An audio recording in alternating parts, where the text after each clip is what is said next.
Hi, everybody. Welcome back to a new episode of Editors Chat at DE 24/7. We are editors from DE 24/7. In fact, let's introduce ourselves. We have Brian and Stephanie, my colleagues, and I'm Kenneth Wong, Senior Editor for DE 24/7. Brian, self-introduction, please. Sure, this is Brian Albright. I'm the Editorial Director at DE 24/7. All right, Stephanie, self-introduction, please. And I'm Stephanie Skernivitz. I'm Associate Editor with Digital Engineering 24/7. In spite of the TSA staff shortage and a lot of travel chaos, we ended up going to quite a lot of shows. So we thought, while memories of these shows are fresh, we will talk about the news item that we discovered at these shows. Let me start with you, Brian. Where did you go? Well, I guess I'll start with where I didn't get to go, and that was the Additive Manufacturing Strategies Show in New York, which was in February. I wasn't flummoxed by the TSA. It was actually a late season blizzard that shut down a good deal of travel on the East Coast. The show still went on. I'm not sure what attendance actually looked like. It's a fairly small show anyway. It's really for executives in the industry to meet and discuss the state of the industry. They still had the meeting. A lot of the CEOs were still there. Again, similar to last year, it looked like they were talking about, the state of the industry, the recovery, and opportunities that exist in sort of a recalibrated additive market where they're not trying to be all things to all people or replace traditional manufacturing. They're really looking at this as a way to, how can we better incorporate additive into existing manufacturing facilities alongside machining, injection molding, other types of manufacturing processes. So the additive industry the last few years, especially after the downturn during COVID and the fairly sluggish recovery, has really had sort of a come to Jesus moment in that regard, at least on the hardware side. On the software side and the materials and services side, the industry is actually doing pretty well. That particular show is run by 3dprint.com and the Additive Manufacturing Research Group that is affiliated with them.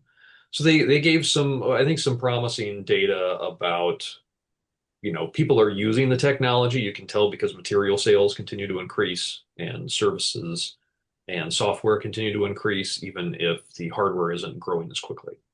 Are there any partnership announcements or any big news item? That show doesn't do that. I mean, it's really just CEOs. They talk about it like it's sort of the Davos meeting, of the additive manufacturing industry. So it's CEOs talking to each other a lot. They do a few end user case studies, present, but I'm really not sure exactly what all happened at the show. I was supposed to do a panel, and obviously didn't get to do that. But yeah, a few weeks later, I did get to leave. And I went to the Assess Initiative conference, which has been going on for a number of years down in Georgia. And I managed to get through before the TSA issues caused the airport to kind of fall apart a few weeks later. That show is now run by NAFEMS, who's the Simulation Industry Association, and it's been rebranded as the Simulation Leadership Summit, although still with the Assess naming on it. And again, it's a different type of show. It's not really a large conference or trade show. It's more of a think tank. So I think they had about 80 people there this time, and it's mid-level and high-level executives from software vendors, from end users. There are academics there, and they get together, and it's all pretty much off the record. There are no exhibit booths or anything like that. And people talk about kind of the key issues in growing the simulation market. They have very candid conversations. You have competitors sitting down and hashing out some of these issues. Assess doesn't make standards, but they do make guidance documents for things like if we were going to have an interoperability standard for simulation software, what would it need to address? So they outline those types of things. And they have excellent conference sessions. This year, the focus of a lot of the sessions was on business impact of simulation and how do you marry the idea of what the software is doing and tie it to business goals for the association to get more investment into your simulation software. And they had a guy named Daryl Meffert, who's the strategy manager for simulation at Caterpillar, and he's been kind of in charge of that initiative for about 10 years and had some interesting things to say about, sort of the internal work he had to do at the company to make sure that simulation was supporting the business goals, and they could clearly, outline how it was doing so. They also had a guy from John Zink Company, which is a subsidiary of Koch Industries. They make industrial burners for the energy industry. And he talked about that along the same lines. The other thing that was really interesting there was they do research with McKinsey and also Cambashi. So they were talking about, some updates on how the CAE, the simulation software market, is doing. The McKinsey report is usually a little more focused on software capabilities, but they did talk about the fact that simulation software providers managed to raise 3 times more funding, venture funding in the past 2 years compared to the 2021 period. And they also looked at how the software companies are sort of positioning themselves in terms of the features they're focusing on. And a lot of them obviously are focusing on artificial intelligence. There's about 30% of companies that are really active in pushing those types of capabilities. And interestingly, 60% of those companies are startups. So there's still a lot of new companies entering the market, and a lot of them are focused on, having AI-based simulation or design tools. These shows that you went to are essentially, I guess, networking shows, right? So they don't, the highlight is not really a trade show floor where vendors display their ware and products. Right, exactly. It's more of a meeting of the minds and sort of an analysis of the market and what sort of the next steps are to help improve end user adoption. Right. The other thing that was interesting from Assess is Cambashi is one of the few firms that really monitors this space specifically. And they did a couple of presentations. And I don't want to get into all the market data, but the one thing they did emphasize, which I think is interesting, is that the CAE space, the simulation and design software market space, outperforms the manufacturing space in general, and has had a pretty consistent growth curve. Right now, the CAGR is around 10% through the next 5 years. And it's proven to be fairly recession proof. Even during the downturns we've experienced just since I've been with digital engineering, they dropped to 7 or 8% growth, which is still really healthy growth, especially compared to some other segments that we cover that, during COVID or during some of the supply chain disruptions really suffered. So there's a lot of activity. A lot of people are adopting simulation, and tons of new software companies are constantly entering the market. It has an extraordinarily long tail. The top companies, Synopsys, which now has Ansys and Dassault and Cadence, have 62% of the total market. But the rest of the market is spread out over, hundreds of companies. And 82% of the companies in the space have less than a $10 million valuation. So these are all small niche companies that are addressing, really specific design and simulation tasks. These conferences, the shall we say, the acronyms could get confusing sometimes for people who are outside our industry. So maybe let's go ahead and clarify that so that people have a general idea of what's going on. Assess is, of course, analysis, simulation, systems engineering, and software strategies. That's the name of the conference, and the organization that produces it is NAFEM, which is the International Association for Engineering, Modeling, Analysis, and Simulations, something like that. Right. In fact, NAFEM still has another show that I will be going to, I believe. Is that true? Yes, they have their Americas conference coming up in May. Which I will be covering. Yeah. And then, I didn't get to go. Obviously, I didn't get to go to my additive conference I was supposed to present at. But Stephanie, you did get to go to an additive industry event. And that was AMUG in Chicago or in Reno this year. Yes. So speaking of acronyms, AMUG stands for Additive Manufacturing Users Group, and that's exactly what it is. It's an event that is designed for users, and they even have in their tagline, for users by users.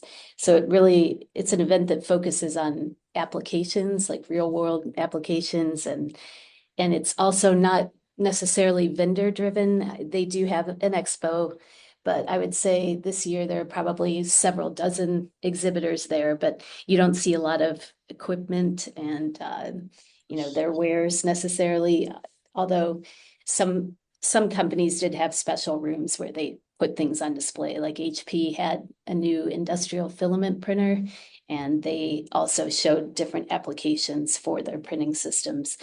But generally, it's a conference that's much more focused on the content and networking.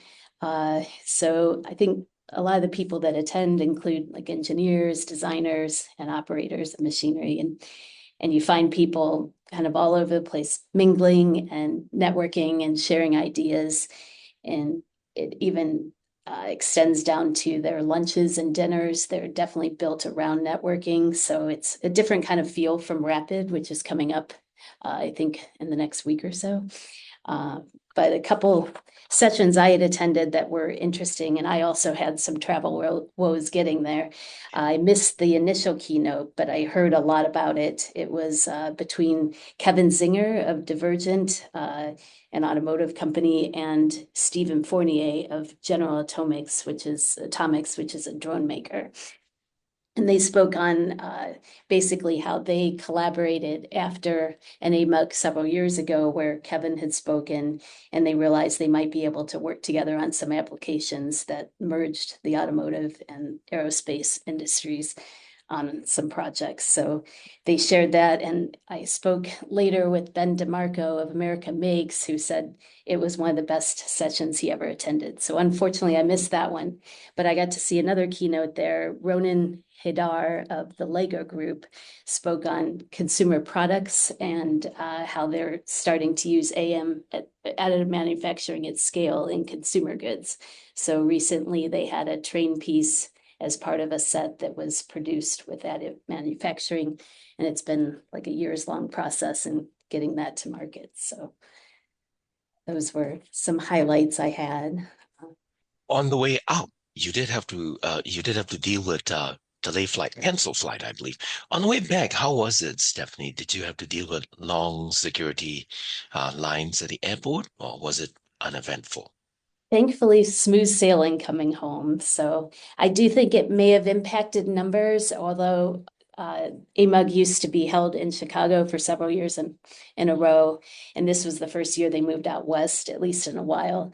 And that may have impacted some of their numbers, along with the travel issues, of course. So I think they ended up with around 700 or so attendees, but it was still a very engaging conference. I know from people who I spoke with, they said they enjoyed a lot of the hands-on workshops, which they had more of a focus on this year, and just some training labs, and they also revamped some of their session tracks overall.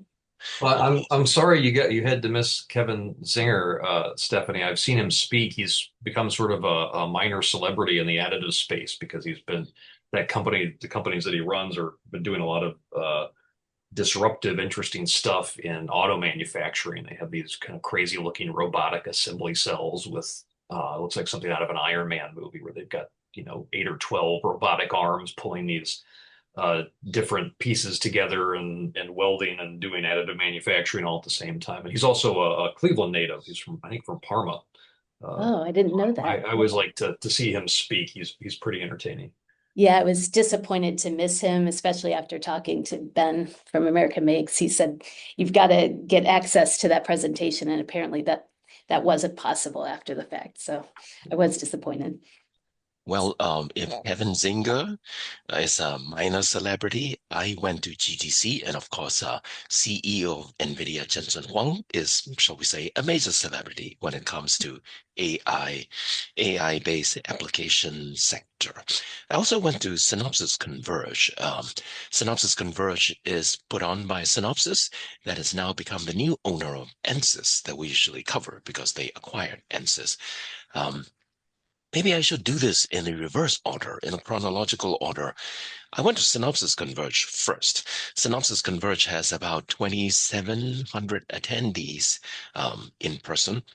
There may be more joining us online, but I couldn't get the number for the online attendees. This is where Synopsys announced for the very first time an Ansys shall we say, an ANSYS release one. ANSYS is always in releasing products, of course, but this is ANSYS product release one under under Synopsys post acquisition. So this is something that a lot of people are interested in hearing about, because this is where you see which products of ANSYS get integrated into Synopsys portfolio, and which ANSYS product also integrates some existing Synopsys technology. Synopsys is known for probably simulating things in the realm of microprocessors and thermal conductivities in the chip manufacturing world and things like that. They are a big player in that. ANSYS, on the other hand, is known for automotive, aerospace, the mechanical kind of simulations. So we're talking about these two worlds coming together, and Synopsys releases Synopsys Multi-Physics Fusion Technology, which is a platform that is a multi-physics platform that is designed to allow you to simulate the whole process, from chip processing to mechanical engineering to everything. So this is the development. And of course, who showed up as a guest speaker, but also in the Synopsys Converge world, Jensen Huang showed up as a guest speaker, Jensen Huang from NVIDIA, because they just announced a partnership with NVIDIA to accelerate many of the products with NVIDIA GPUs. Moving on to GTC. GTC was following closely 1 week after Synopsys Converge.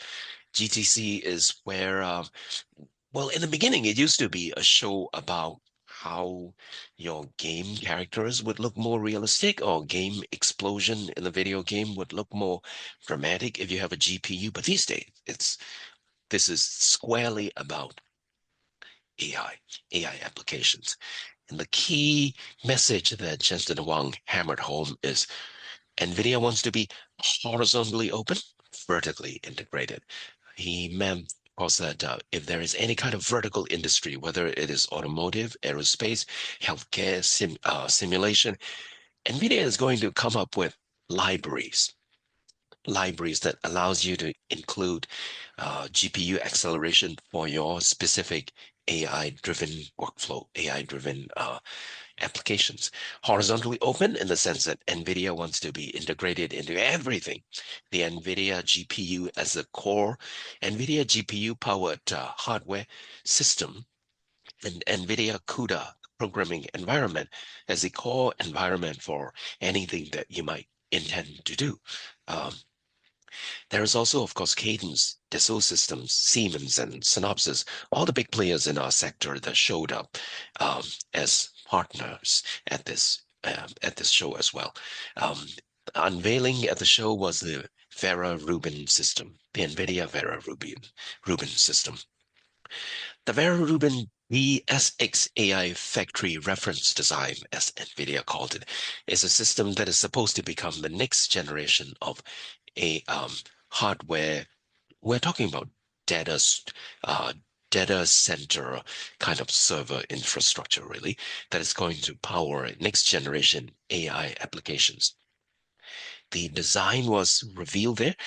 So once the design is released, then of course, the next phase is launch partners like Dell and HP and Lenovo and other hardware partners are going to design their own version of this AI factory based on NVIDIA's design. The last thing is NVIDIA highlighted NeMo Claw. NeMo Claw is an open source framework to design autonomous AI agents, and it's designed by a gentleman named Peter Steinberger. What NVIDIA did is NVIDIA was so impressed with the spread of this application that they decided they are going to write an NVIDIA open shell security layer, so that you can now use it confidently as an institution without worrying about security and privacy concerns leaking up, because that's going to be taken care of by the NVIDIA open shell policy-based security guardrails that is, according to Jensen Huang, is a one-click kind of installation. So those are the shows that I went to, and those are the key takeaways from me as well. We also have other shows that we'll be going to. Brian, what's on your travel agenda coming up? Well, we have Rapid coming up next week, which was in Boston this year for the first time, I believe. It's been in Chicago and Detroit, and I think there was a West Coast version at one point. But I haven't been to Rapid in a while, so it'll be nice to catch up with folks there and being back in Boston where I haven't been before. As you mentioned, NAFEMS is coming up in May. Which will be followed by Siemens Realize Live in June in Detroit. And then we've got a bit of a break for the summer. Not too much happening after that. Stephanie, do you have anything coming up on your travel agenda? Not that I know of, although maybe I'll be joining one of the conferences in later May or June. I think in May, actually, Console is having a conference in my hometown, San Francisco, and I'm finalizing the details, but I believe I will be moderating a panel there. So looking forward to it. So mark your calendars, listeners. You can meet Kenneth in person. Yes, at Moscone Center, I believe. I'd also, I'd be remiss not to mention, even though it's quite a ways out, we will again have our Digital Engineering Design and Simulation Virtual Summit, Thursday, October 29th. This year, we're not falling on Halloween again like we did last time, so hopefully you can come visit us virtually for that conference and then take care of trick-or-treating the next day. That's right. And you don't have to wear costume in order to join us virtually. By the way, that's a good point, Brian. You are actually putting out a call for speakers, and we are currently at the stage where we are generating ideas for our keynote, right? So listeners, if you have some good ideas about what you want to see in the keynote for our summit, feel free to write to Brian or Stephanie or one of us, and we'd love to hear from you. Exactly. Okay, I think that's enough for our episode. Let's say goodbye. Anything else to add, Brian? No, just keep an eye out for us at these upcoming shows, and thanks for listening again. All right, Stephanie, anything to add? Thanks for the opportunity to be part of this today. We're glad you can join us. Okay, listeners, until next time, I'm Kenneth Wong, Senior Editor for DE 24/7, and we are out.